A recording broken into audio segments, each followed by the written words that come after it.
ಇನ್ನು ಮುಂದೆ ತೋರಿಸ್ತೀನಿ ಆನೆ ಯಾರು ಮಾವುತ ಯಾರು ಅಂತ. ಆಯ್ತಾಯ್ತು, ನಾನು ನೋಡ್ತೀನಿ ಆನೆ ಶಕ್ತಿ ದೊಡ್ಡದೋ ಅಂಕುಶದ ಶಕ್ತಿ ದೊಡ್ಡದೋ ಅಂತ. ನೋಡಬೇಕಾಗಿರೋದು ತುಂಬ ಇದೆ, ನೀನು ಅನುಭವಿಸ್ಬೇಕಾಗಿರೋದು ಇನ್ನೂ ಜಾಸ್ತಿ ಇದೆ. ಒಂದೊಂದಾಗಿ ಕೊಡ್ತಾ ಹೋಗ್ತೀನಿ, ತಗೋತಾ ಹೋಗು.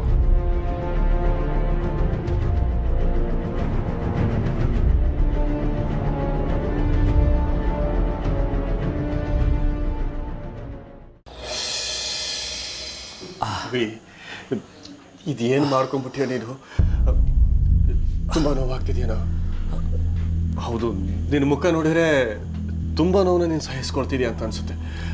ಇರು, ಡಾಕ್ಟರ್ ಕರ್ಸೋಣ. ರಮೇಶ, ಇದಕ್ಕೆಲ್ಲ ಡಾಕ್ಟ್ರ್ ಎಂತಕ್ಕೆ ದಣಿಗಳೇ? ರಥದ ಬೀದಿಲಿ ಹುಚ್ಚಮಲ್ಯ ಅವಳನ್ನು ಕಳಿಸಿ ಉಳುಕ್ ಮಂತ್ರ ಹಾಕ್ಸಿದ್ರೆ ಅರ್ಧ ಗಂಟೆ ಹಂಗೆ ನೋವು ಮಾಯ. ಕರ್ಕೊಂಬರ್ಲಾ? ಏ ರಮೇಶ, ಏನೋ ಹೇಳ್ತಿರೋದು ನೀನು? ಅಲ್ಲ ಕಣ, ಮಂತ್ರಕ್ಕೆ ಮಾವಿನಕಾಯಿ ಉದುರುತ್ತೇನೋ? ಅಲ್ಲ, ಮಾವಿನಕಾಯಿ ಉದುರಬಹುದು, ಮುರಿದೋಗಿರೋ ಮೂಳೆ ಸರಿಯಾಗುತ್ತಾ? ಏನೋ ನೀನು ಇದನ್ನೆಲ್ಲ ನಂಬ್ಕೊಂಡು? ಇಲ್ಲ ದನ್ಗಳೇ, ನನಗೊಂದ್ಸರಿ ಅರ್ಧ ಗಂಟೆ ಹಂಗೆ ನೋವು ಮಾಯ ಆಗಿತ್ತು. ಅಪ್ಪಾಜಿ, ಅಂಥದ್ದು ಏನೂ ಆಗಿಲ್ಲ, ಸರಿ ಹೋಗೋದು ಬಿಡಿ. ಭುವಿ, ನೀನು ಸ್ವಲ್ಪ ಸುಮ್ಮನಿರು. ಇದು ಮಾಮೂಲು ವಿಷಯ ಅಲ್ಲ. ಒಳಗಡೆ ಮೂಳೆ ಗೀಳೆ ಮುರಿದಿದ್ರೆ ಏನು ಗತಿ? ಏ ಪಚ್ಚಿ, ಪೆಟ್ಟಾದ ತಕ್ಷಣ ಏನಾದ್ರು ತೈಲ ಗಿಲ ತಿಕ್ಕಿದ್ರೇನೋ? ಹಾಂ ದಣಿಗಳೇ, ಭುವನ ಎಂಥದೋ ತೈಲ ಹಚ್ಚಿ ಉಜ್ತಿದ್ದ. ಆಮೇಲೆ ಊರ್ಮಿಳ ಅವರು ಅದನ್ನೇ ಮಾಡ್ತಾರೆ. ಏ ಮಂಗ, ಡಿಕ್ಕಿ ಹೊಡೆದು ಬೀಳಿಸ್ದವ ನೀನಲ್ಲ? ನೀ ಸೇವೆ ಮಾಡೋದು ಬಿಟ್ಟು ಅವ್ರ ಕೈಲಿ ಸೇವೆ ಮಾಡಿಸಿದ್ಯಲ್ಲ, ನಾಚಿಕೆ ಆಗಿದ್ದಿಲ್ಲ ನಿನಗೆ? ಅಲ್ಲ ಕಣೋ ಭುವಿ, ಇದನ್ನೆಲ್ಲ ಮುಂಚೆನೆ ಯಾಕೆ ಹೇಳಿಲ್ಲ ನೀನು ನನಗೆ? ಹಾಂ, ಇರು, ನಾನು ಸ್ವಲ್ಪ ಎಣ್ಣೆ ಹಾಕ್ತಿಕ್ತೀನಿ. ನೋವು ಕಡಿಮೆ ಆಗಲಿಲ್ಲ ಅಂದರೆ ಆಮೇಲೆ ದೊಡ್ಡ ಹಾಸ್ಪಿಟಲ್ ಹೋಗೋಣ. ಅಪ್ಪಾಜಿ, ಈ ನೋವೆಲ್ಲ ಯಾವ ಲೆಕ್ಕ ನನಗೆ? 3rd ಫ್ಲೋರಿಂದ ಜಂಪ್ ಹೊಡೆದಾಗಲೇ ಏನೂ ಆಗಿಲ್ಲ.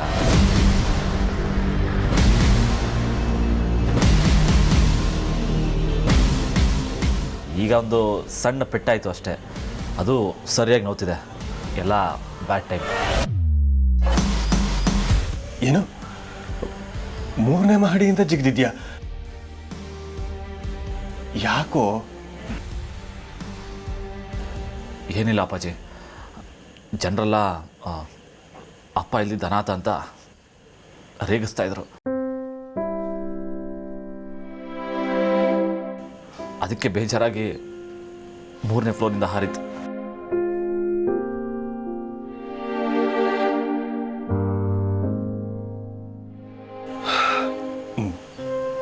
ದೇವರು ದೊಡ್ಡವನು, ನನ್ನ ಮಗನ್ನ ನನಗೋಸ್ಕರ ಉಳಿಸ್ಕೊಟ್ಟಿದ್ದಾನೆ. ಭುವಿ, ನಿನಗೇನೂ ಆಗೋದಿಲ್ಲ ಕಣೋ. ನಿನಗೇನೂ ಆಗದಿರೋ ಹಾಗೆ ನಾನು ಕಾಪಾಡ್ಕೊಳ್ತೀನಿ. ಚಿಕ್ಕ ದಣಿಗಳಿಗಿಂತ ನನಗೆ ಜಾಸ್ತಿ ಪೆಟ್ಟಾಯಿತು. ನನ್ನನ್ನು ವಿಚಾರಿಸ್ಕೊಳಕ್ಕೆ ಒಂದು ಹುಳನೂ ಪತ್ತೆ ಇಲ್ಲ. ಹೆಸರಿಗೆ ಅಂತ ಒಂದು ಹೆಂಡತಿ ಬೇರೆ ಇತ್ತು, ಅದು ನನ್ನ ಕೇಳೋದಿಲ್ಲ. ರಮೇಶ, ಸ್ವಲ್ಪ ತೈಲ ತಗೊಂಬ. ಹುಟ್ಟಿದ್ರೆ ದುಡ್ಡಿರೋರು ಮೊದಲೇ ಊಟಕ್ಕಾಯ್ತು ಮರೆ. ಎಂತದ ಗೊಡಕ್ತಿದ್ಯಾ? ನೀ ಡಿಕ್ಕಿ ಹೊಡೆದು ಬೀಳ್ಸಿದ್ದೆ, ನೀನು ಮಾಡಿ ತಪ್ಪಕ್ಕೆ ಅವ್ರು ಅನ್ಬಸಕನ ಎಂತ ದೋಣ್ಗಳು ನಿನ್ನ ಕಾಲು ತಿಕ್ಕಾಕಿತ್ತ? ನಿನಗೆ ಅಂತ ಕಣ್ಣು ಎತ್ತಿಗಿತ್ತ? ನೋಡ್ಕೊಂಡು ನಡೆಯಕ್ಕಾತಿಲ್ಲ ನಿನಗೆ? ನೋಡ್ಕೊಂಡು ನೋಡ್ತಿದ್ರೆ ಅವ್ರಿಗೆ ಅಂತ ಟಿಕ್ಕಿ ಹೊಡಿತಿದ್ದಾಯ್ತು. ನನಗೆ ಯಾರಿಗೆ ಬೇಕೋ ಅವ್ರಿಗೆ ಟಿಕ್ಕಿ ಹೊಡಿತಿದ್ದೆ. ಎಂತದ ಹಂಗಂದ್ರೆ ಯಾರು ಡಿಕ್ಕಿ ಹೊಡಿತಿತ್ತ? ಥೋ, ಹಾಗೆ ಅಂತ ಇಲ್ಲ ಮರೆಯ, ಅದಲ್ಲಿ ನೆಲ ಜಾರ್ತಿತ್ತು, ಬಿದ್ದೆ. ಸುಮ್ಸುಮ್ಮನೆ ಬೀಳಕ್ಕೆ ನಂಗೆ ಅಂತ ಹುಚ್ಚ ಇತ್ತ? ಹುಚ್ಚಿತ್ತ ನಿನಗೆ? ನೀನು ಕೊಂಡವ್ರ ಮೇಲೆ ಬೆಳೆ ಹುಚ್ಚಿತ್ತ ನಿನಗೆ? ಹೌದೌದು, ನನಗೆ ಹುಚ್ಚಿದ್ದಿದ್ರೆ ಯಾರಿಗೆ ಬೇಕೋ ಅವ್ರ ಮೇಲೆ ಬೀಳ್ತಿದ್ದಾಯ್ತು. ಯಾರ ಮೇಲೆ ಬೆಳಕಿತ್ತ? ಅವ್ರ ಮೇಲೆ ಬೆಳಕಿತ್ತ? ಬಾರ ಕರ್ಕೊಂಡು ಹೋಗ್ತೀನಿ, ಗುಡ್ಡದ ತುದಿ ಕರ್ಕೊಂಡು ಹೋಗ್ತೀನಿ. ಅದು ಯಾರ ಮೇಲೆ ಬೆಳಕಿತ್ತು ಹೇಳ? ದೂರದಿಂದ ತಳ್ತೆ, ಅವ್ರ ಮೇಲೆ ಬೀಳ.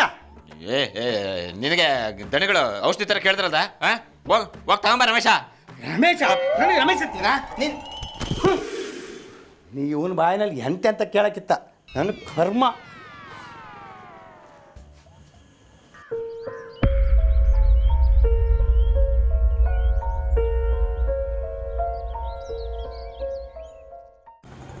ಅಯ್ಯೋ ಬಿದ್ದಿದ್ದು ಯಾರು, ಏಟಾಗಿದ್ದು ಯಾರು, ಎಣ್ಣೆ ಹಚ್ಕೊಂಡಿದ್ದು ಮತ್ತಿನ್ಯಾರು. ಅಲ್ಲ, ನಾನು ಬೀಳ್ಕ ಅಂತ ಹೇಳಿದ್ದು, ಅವ ಬಿದ್ದ. ಒಟ್ಟಿನಲ್ಲಿ ಏಟ್ ಮೇಲೆ ಏಟ್ ತಿಂಬುದೇ ನನ್ನ ಕೆಲಸ ಆಗೋದು.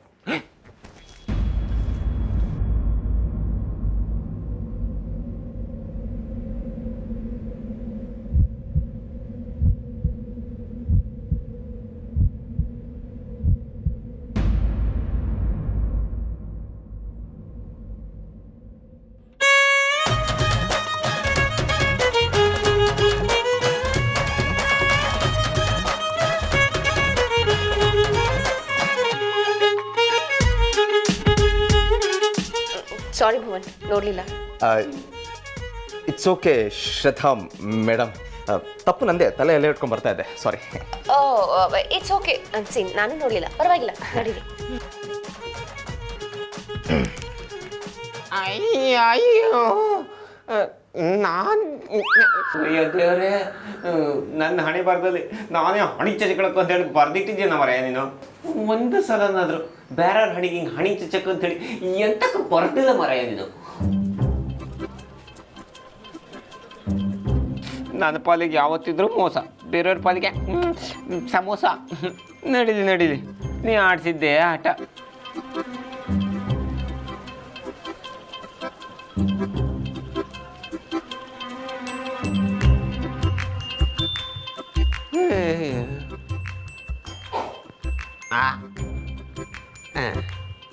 ಎಂತ ಹಣಿ ಬರುವ ನಿಂದು, ಕುಡುಕು ಒಂದು ತೊಟ್ಟು ನೀರು ಇಲ್ಲ.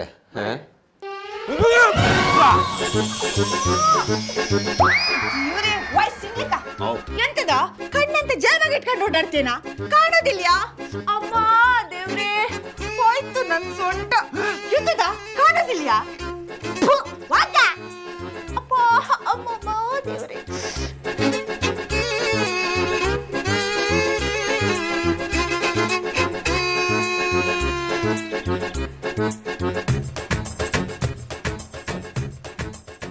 ಎಂತ ಇದೇ ಆಟೋ ನಿಂದು? ಅಲ್ಲ, ಡಿಕ್ಕಿ ಹೊಡೆದೆ ಮರ. ಯಾವ್ದಾರ ಬೆಳಕುವ ಬಳ್ಳಿ ಹೊಡೆಸಿದ್ರೆ ತುಪ್ಪ ದೀಪನಾರ ಹಚ್ಚುತ್ತಿದ್ದೆ.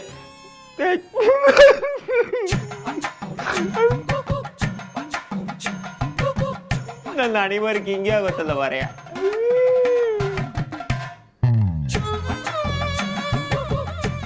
ಯಾರು ಕಾಣಲೇ ಅಲ್ಲ.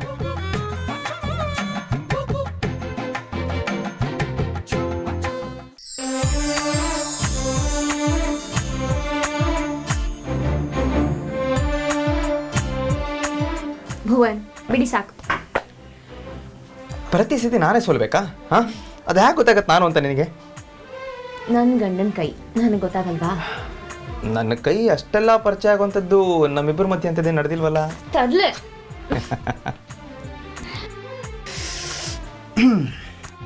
ಆದ್ರೂ ಅದೇನು, ಈ ನಡುವೆ ಒಳ್ಳೆ ಈ ಕುಂಬಳಕಾಯಿ ಬಳ್ಳಿ ಇರುತ್ತಲ್ಲ, ಆ ಕಾಲಕ್ಕೆ ಸಿಕ್ಕಾಕೋತಿದ್ದೀರಾ. ನೋಡ್ಕೊಂಡು ನಡೆಯಕ್ಕೆ ಕಷ್ಟ ಆಗ್ತಿದ್ಯಾ? ನನ್ನ ಪುಣ್ಯ, ಬಳ್ಳಿ ಅಂದೆ. ಕುಂಬಳಕಾಯಿ ಕಳ್ಳ ಅಂತ ಹೇಳಿದ್ರೆ ಗ್ಯಾರಂಟಿ ಹೆಗಲ್ ಮುಟ್ಕೊಂಡು ನೋಡ್ಕೋತಾ ಇದ್ದೆ. ಇದಕ್ಕೆಲ್ಲ ಏನು ಕಮ್ಮಿ ಇಲ್ಲ. ಆದ್ರೂ ಹೀಗೆ ನೀವು ಸುಮ್ಮನೆ ಬಂದು ಡ್ಯಾಶ್ ಹೊಡಿತಾ ಇದ್ರೆ ನೋಡ್ದೋದು ಏನು ಅಂದ್ಕೊಳ್ಳಲ್ಲ ಹೇಳಿ. ರೆಡ್ ಹ್ಯಾಂಡಾಗಿ ಸಿಕ್ಕಾಕೋತೀವಿ. ಮೊದಲೇ ಮನೆಯವ್ರಿಗೆಲ್ಲ ನಮ್ಮ ಮೇಲೆ ಡೌಟ್ ಇದೆ, ಆಮೇಲೆ ಆ ಡೌಟ್ ಇನ್ನಷ್ಟು ಜಾಸ್ತಿ ಆಗುತ್ತೆ ಅಷ್ಟೆ. ಏನು ಮಾಡೋದು ಶ್ರದ್ಧಾ, ನನಗೂ ವಯಸ್ಸಾಗ್ತಾ ಬಂತು. ನನಗೇನು ಮಕ್ಕಳ ಮರಿನ? ಅವರ ಇದ್ದಿದ್ರೆ ಅಪ್ಪ ಅಪ್ಪ ಹುಷಾರು ಅಂತ ಹೇಳಿ ಕೈ ಹಿಡಿದು ನಡ್ಸ್ಕೊಂಡು ಕರ್ಕೊಂಡು ಹೋಗ್ತಿದ್ವು. ಈ ಕೋತಿ ಆಟಕ್ಕೆಲ್ಲ ಕೊನೆನೇ ಇಲ್ಲ ಅಲ್ವಾ? ಆದ್ರೂ ಹೀಗೆಲ್ಲ ಎಲ್ಲರ ಮುಂದೆ ಮೈ ಮೇಲೆ ಬಂದು ಬಿಡೋದು ಅದೆಷ್ಟು ಸರಿ ಹೇಳಿ? ಸರಿಯಾಗಿ ನೆನಪಿದೆ ನನಗೆ, ಇದಕ್ಕೆಲ್ಲ ಕಾರಣ ಕಿರುನಗೆ. ಮನದ ಪ್ರತಿಗಲ್ಲಿಯೊಳಗು ನೆನದೆ ಮೆರವಣಿಗೆ, ಕನಸಿನ ಕುಲುಮೆಗೆ ಉಸಿರನು ಊದುತ್ತಾ ಕಿಡಿ ಹಾರುವುದು ಇನ್ನು ಖಚಿತ. ಸರಿಯಾಗಿ ನೆನಪಿದೆ ನನಗೆ, ಇದಕ್ಕೆಲ್ಲ ಕಾರಣ ಇಷ್ಟು ಸರಿ. ಇದು ಸರಿಯಲ್ಲ ಬಿಡಿ. ಅಯ್ಯೋ ಸುಮ್ಮನಿರು ಶ್ರದ್ಧಾ, ಎಷ್ಟು ದಿನ ಅಂತ ಹೀಗೆ ಒಳ್ಳೆಯವರಾಗಿರೋದು? ಸ್ವಲ್ಪ ತಪ್ಪು ಮಾಡೋಣ, ಮತ್ತೆ ಭುವನ್ ಏನು ಸಮಾಚಾರ? ಬೆಂಗಳೂರಲ್ಲಿ ಮಳೆ ಬೆಳೆಲ್ಲ ಹೇಗಿದೆ? ಮೊನ್ನೇನೋ ಬಂದಾಯ್ತಂತೆ, ಬಸ್ಗೆಲ್ಲ ಬೆಂಕಿ ಸುಟ್ಬಿಟ್ರಂತೆ. ಇಲ್ಲಿ ನನ್ನ ಒಳಗಡೆನೆ ಬೆಂಕಿ ಹೊತ್ಕೊಂಡು ಉರಿತಾ ಇದೆ. ಯಾಕೆ ಹಿಂಗೆ ಬಂದ್ ಮಾಡ್ತಿದ್ಯಾ ನೀನು? ಹೋಗ್.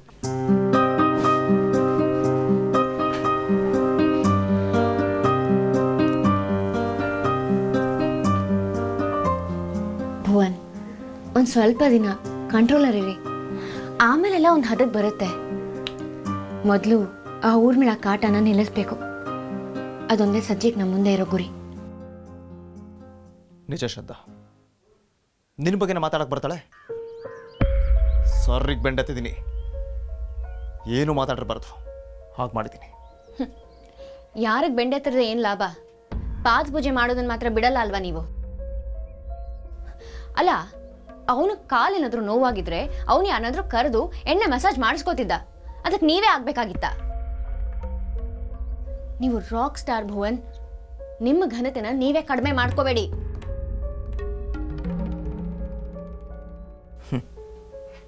ಕಾಲ ಅಂದರೆ ಹಾಗೆ ಅಲ್ವಾ ಶ್ರದ್ಧಾ? ಒಂದ್ಸಲ ನಮ್ಮ ಕಾರ್ ಒತ್ತಿಸ್ಕೊಳ್ಳೋದಕ್ಕೆ ಆಳುಗಳನ್ನು ಕೊಡುತ್ತೆ, ಮತ್ತೊಂದ್ಸಲ ಅದೇ ಆಳ ನಾವಾಗಿ ಮತ್ತೊಬ್ಬರ ಕಾರ್ ಒತ್ತಬೇಕಾಗಿ ಬರುತ್ತೆ. ನೋಡೋಣ ಇನ್ನೂ ಅದೇನೇನಾಗುತ್ತೋ ಅಂತ. ಆಗಲಿ. ಭುವನ್, ನೀವ್ ಯಾಕೆ ಹೀಗೆ? ನನ್ನ ಮಾತು ನಿಮ್ಗೆ ಅರ್ಥನೇ ಆಗಲ್ವಾ? ನೋಡು ಶ್ರದ್ಧಾ, ನಾವಿಲ್ಲೇ ಇದ್ರೆ ಆಳು, ಊರಿಗೆ ಹೋದ್ರೆ ಶ್ರೀಮಂತರು. ನಿನಗೆ ಯಾವ ಜೀವನ ಬೇಕೋ ನೀನೇ ಡಿಸೈಡ್ ಮಾಡು. ಭುವನ್,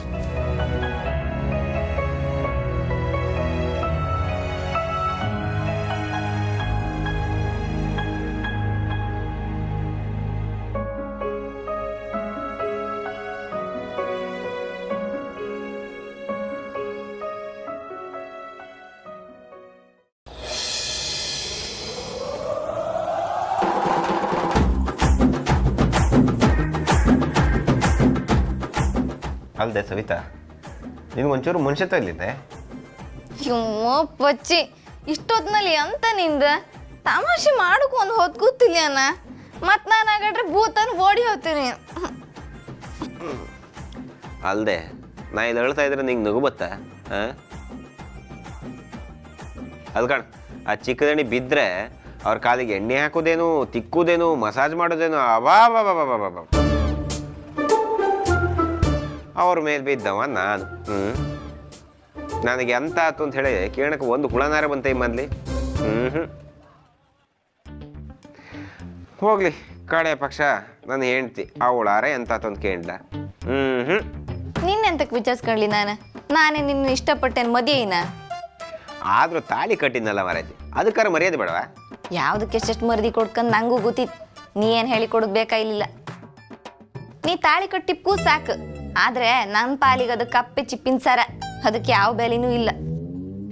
ಬೆಲೆ ಕಟ್ತಾರಕ್ಕೆ ಅದಂತ ಬಾಳೆಕೊನ್ಯ ಮೂರು ಗಂಟೆ ಹಾಕಿದ್ದೆ, ಅದು ದೇವ್ರ ಮುಂದೆ, ನೆನ್ಪಿಟ್ಕ. ಸುಳ್ಳು ಆಡಿದ್ರೆ ಶಾಪ ಕೊಡ್ತಾ ದೇವ್ರು. ಅಯ್ಯೋ, ಆಗ್ಲೇ ದೇವ್ರು ನಂಗೆ ಶಾಪ ಕೊಟ್ಟಾಯ್ತು. ಈ ತಾಳಿ ಜೊತೆಗೆ ನಿನ್ನೂ ನಂಗೆ ಕೊಟ್ಟಿನಲ್ಲ, ಅದಕ್ಕಿಂತ ದೊಡ್ಡ ಶಾಪ ನಂಗೆ ಬೇಕಾ? ಬಾಬಾ, ಕೊನೆಗೂ ರಮೇಶ್ ಅಂದ್ರೆ ಹುಟ್ಟಿದ ಮಾತೇ ಆಡ್ದೆ ಕಣ. ಹಿಂಗೆ ಇರ್ಕ ನೀನು ಅಂದ್ರೆ? ಅಲ್ಲ, ಪೆಟ್ಟಾಯ್ತು ಅಂತೇಳಿ ಅನ್ಸ್ಕೊಂಡು ಎಣ್ಣೆ ಗಿಣ್ಣಿ ತಗೊಂಬಂದು ಮೈ ಕೈಯೆಲ್ಲ ಮಸಾಜ್ ಮಾಡ್ತೀಯ ಅಂತೇಳಿ ಅನ್ಸ್ಕೊಂಡೆ. ನಿನ್ನ ಪರೀಕ್ಷೆ ಮಾಡೋದೆ ಅಂತ ಹಿಂಗೆಲ್ಲ ಮಾಡಿದೆ ಅಷ್ಟೇ. ನೀನು ಪರೀಕ್ಷೆಲಿ 100ಕ್ಕೆ 100 ತಗೊಂಡು ಪಾಸ್ ಆಯ್ದೆ. ಅವಾಗೆ ಪಾರ್ಟಿ ಮಾಡುವ? ಹುಚ್ಚ. ಹೌದೇ, ನಾ ಹುಚ್ಚನೆ. ಈ ಮನೇಲಿ ನನ್ನ ಕಂಡ್ಕೊಳಕ್ಕೆ ಒಂದು ನಾಯೂ ಗತಿ ಇಲ್ಲ. ನನ್ನನ್ನು ನಾನೇ ಕಂಡ್ಕೊಳಕ್ಕೆ.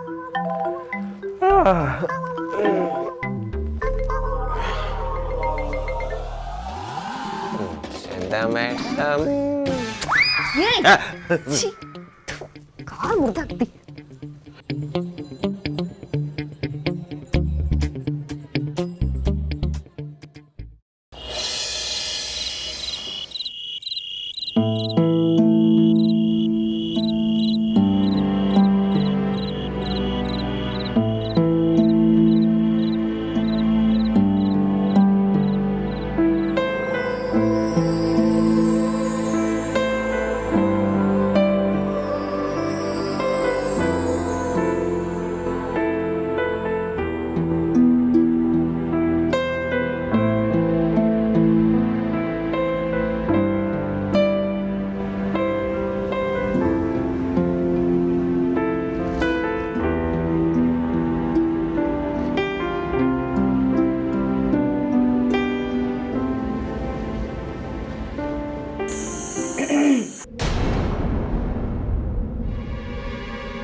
ನನಗಳೇ ನೀವ್ಯಾವಾಗ ಬಂದ್ರಿ?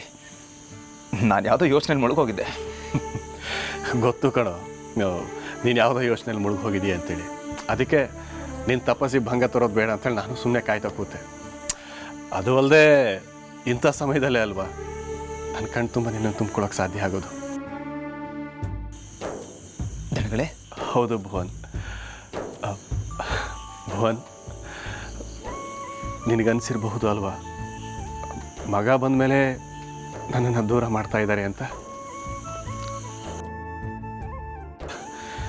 ಭುವನ್, ನೀನು ನನ್ನ ದೊಡ್ಡ ಮಗ ಇದ್ದ ಹಾಕಣ.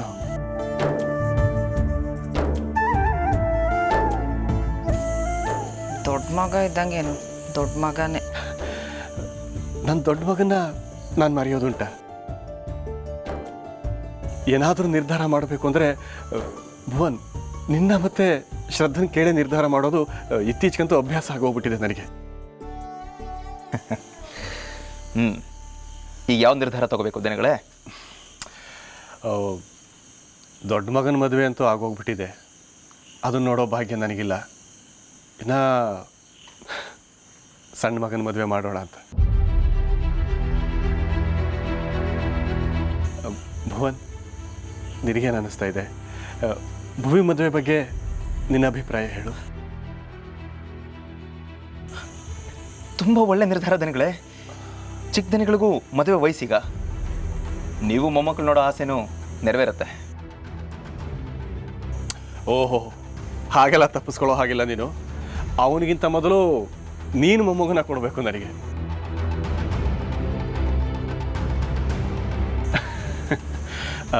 ಆದರೆ ಭುವನ್, ನಾನು ಮಾಡಿರೋ ನಿರ್ಧಾರ ನಿನಗೆ ಸರಿ ಅನ್ನಿಸ್ತು ಅಲ್ವಾ? ಸರಿ ಕಣೋ, ಹಾಗಾದರೆ ನಾನು ಆ ವಿಷಯದಲ್ಲಿ ಮುಂದುವರಿತೀನಿ. ನೀನು ಒಂದು ಒಳ್ಳೆ ಸಂಭ್ರಮಕ್ಕೆ ನಾವು ರೆಡಿ ಆಗ್ತೀವಿ ದನಗಳೇ. ಹೌದು, ಮತ್ತೆ ಮದುವೆ ಕೆಲಸನೆಲ್ಲ ನೀನೇ ಮುಂದೆ ನಿಂತು ಮಾಡಬೇಕು.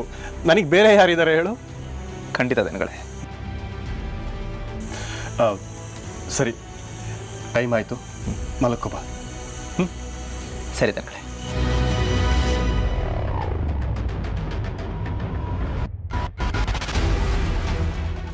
ದಣಿಗಳಿಗೆ ಹೀಗೆ ಒಂದಾದ್ಮೇಲೆ ಒಂದು ಖುಷಿ ಸಿಗ್ತಾ ಹೋಗಲಿ. ಚಿಕ್ಕ ದಣಿಗಳಿಗೆ ಮದುವೆ ಅಂತ ಆಗೋದ್ರೆ ನನ್ನ ಶ್ರದ್ಧಾಗೂ ಯಾವ ತೊಂದರೆನೂ ಇರಲ್ಲ. ಆಗೋದೆಲ್ಲ ಒಳ್ಳೆದಕ್ಕೆ ಆಗ್ತಿದೆ. ಚಿಕ್ಕದಣಿ ಈ ಚಿಕ್ಕದಣಿಗೆ ಶ್ರದ್ಧನ್ ಜೊತೆ ಮದುವೆ ಫಿಕ್ಸ್ ಆದರೆ ಹೇಗಿರುತ್ತೆ? ಡ್ರಾಮಾಗೆ ಟ್ವಿಸ್ಟ್ ಬರಬೇಕಂದ್ರೆ ಇದಾಗಬೇಕು.